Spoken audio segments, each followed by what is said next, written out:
A few of the preliminary safety checks on my VRX Bullet and generally any ready run car that you get out of the box. Hi guys, it's Brett here from Hearns Hobbies, and today I'd like to talk to you about unboxing and your new ready to run buggy. So what to expect, what we're going to unbox, and a few of the various checks and so forth that I do before we actually go out there and run around with our new ready to run buggy. So let's get into it. We'll cut the factory seals off. Got a handy little knife here. Bear with me while this is a brand new model in this VRX Bullet. Fantastic. So the first thing that we're greeted with is the instruction manual and charger and various other hardware. So got a beautiful sticker sheet, so we can put more stickers on there, make the car look even more racy. Got the full detailed instruction manual, and this has got a full parts breakdown, which is really good should you wear something out or need to reorder a part. It's also the full instruction manual in building and taking the car apart and putting it together. So this is definitely very valuable and something that you want to keep with you the whole time.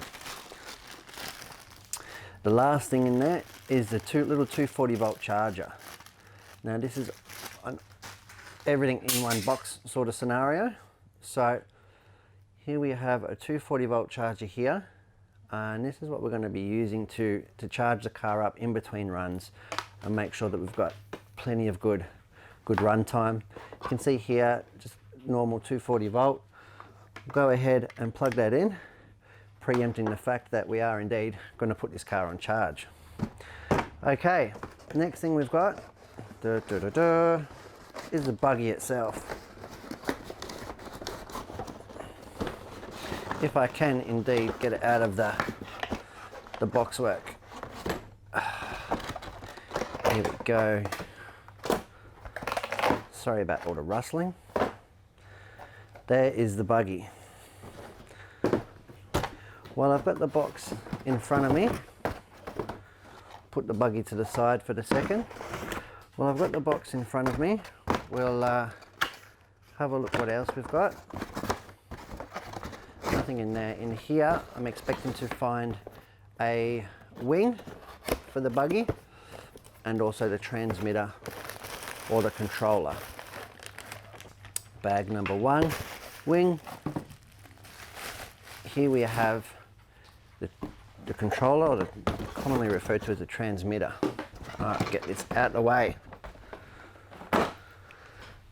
Okay, and in this bag here we've got the wing. So we'll bring the buggy back. We'll cut this wing open because we're going to be fitting that before long. Fantastic. Beautiful little well-crafted wing there to really add to that performance and the looks of the buggy. So the first thing I'm going to do is take the body shell off.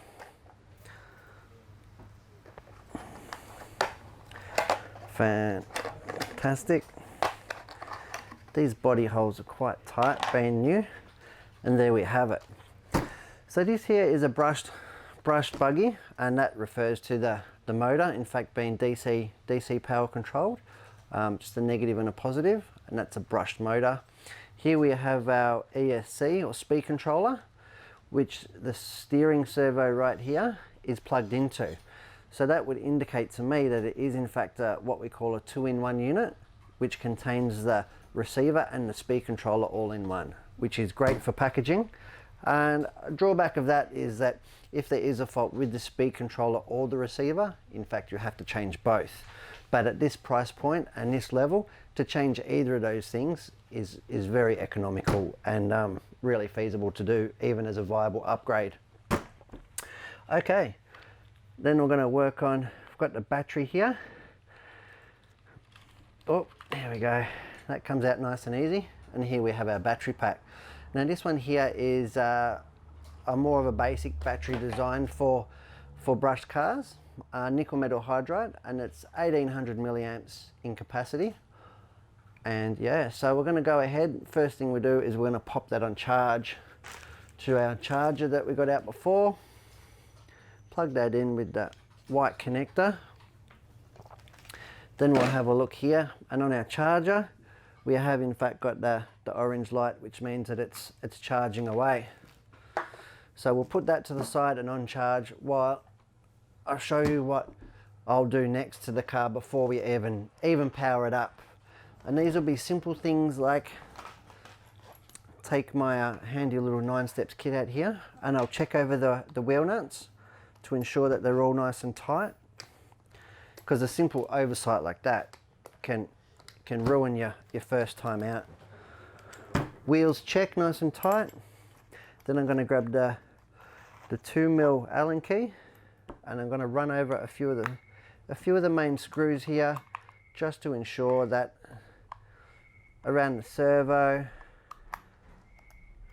just to ensure that nothing is going to rattle loose on our first run, because apart from losing the screw itself, it could be detrimental to the continued operation of the buggy.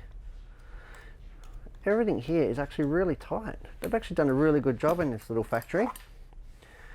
Check the shock mounts, because chances are they're going to get a hard time. Here we go. Beautiful. What I'm actually going to do is I'm going to remove this wheel here so I can get at the gear side, and that will allow me to double check the pinion mesh and to make sure that the motor's tight, because if the motor happens to slip loose, then the motor can move and it can cause damage to the gears, which will bring a very quick end to your session.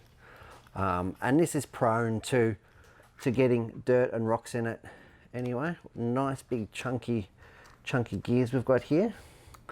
So we're going to get our 2.5mm. Yeah, motor is confirmed, nice and tight. Get our last one, is our 1.5. Well, it is in fact a 2mm Allen key onto this brass pinion here. Beautiful. That's also nice and tight. We've got a nice smooth gear mesh, which is what we want to see. Now these are all things that you'd expect to be right, but it doesn't hurt if you do them initially and also in between runs. I find that these are things that you need regular maintenance. Cars of this level, you know, are not so much toys anymore. These are your more hobby grade and entry-level race cars, so they do require constant attention and maintenance to keep them operating at their best. We'll go ahead and tighten that wheel back up. Here we go. Beautiful smooth diff action there. Beautiful. So then we'll go ahead and we'll fit our rear wing to really get that buggy look going. It'll also, in the event of an accident, will also can save any damage to your, not any damage, but can protect your rear shock absorbers and shock towers from any undue damage. It's another layer of protection there. Get this tricky little body clip on. There we go.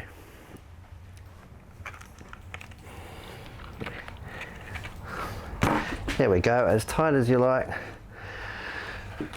So we'll assume that the battery's been on charge for probably about an hour to 2 hours on this one.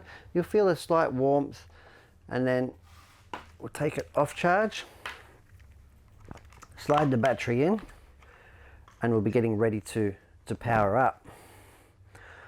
We'll plug the battery in, ensure that the car is in fact turned off, which it is, and we are ready to go play. Okay, so the next thing that we have to do is put some batteries in the controller. So you can follow the instructions for this, but it's as simple on this model here as clipping apart the handle to reveal the battery case, take the lid off, and then it's a matter of following the diagram here. Now all this stuff is contained within the instructions, so don't worry if you don't know it, if I seem like I know what I'm doing. I have had the chance of doing this once or twice before. Okay, I'm going to slot this one back in, clip it down. Beautiful. Go as far as sliding the handle back into the controller.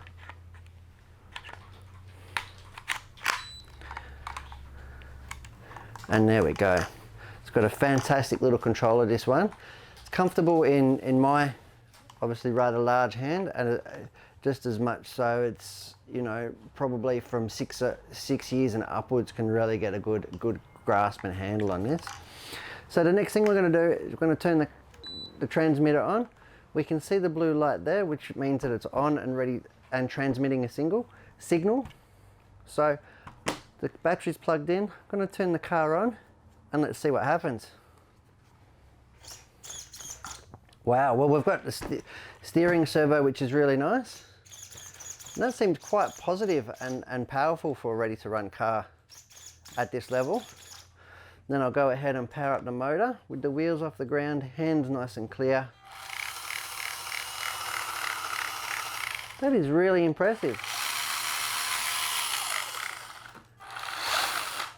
That's got quite a lot of power. So the next thing I suppose that we're going to do is put the body back on and you're ready to play. As simple as putting the body on, reattaching your clips,